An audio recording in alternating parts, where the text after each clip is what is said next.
Пропусти и гафови во низа. Македонските институции постојано прават грешки во протоколот, а по се изгледа најголем проблем имаат со државните знамења.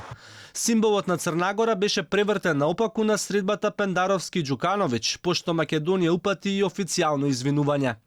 Претходно премиерката на Србија беше пречекана без свечената гарда да го држи знамето на земјата од која доаѓа. Францускиот амбасадор беше седнат пред холандското знаме, а најголем гаф имаше при посетата на австрискиот канцелар кој химните ги слуша пред латвиското наместо пред австриското знаме. Од Академијата за протокол велат дека ваквите грешки се прават од неинформираност и непрофесионалност, но дека за целата држава оставаат на вистина лош впечаток пред странските гости. Дека се учи дека знамето треба да се провери, дека тоа не е нешто автоматски што се става, само како декорација, дека се повредуваат чувствата и на гостинот и на цел еден народ. И мислам дека е крајно време веќе да почнеме да учиме од грешките. Но освен со знамињата, институциите прават некогаш ненамерни, а некогаш можеби и намерни пропусти и со химните.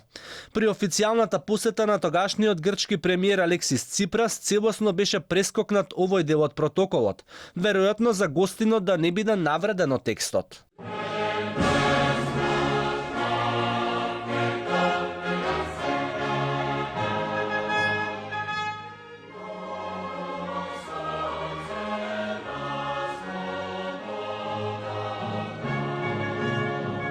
Пеачката Тамара Тодевска беше на тапет кога на приемот во американската амбасада го промаши текстот на химната прескокнувајќи цела строфа.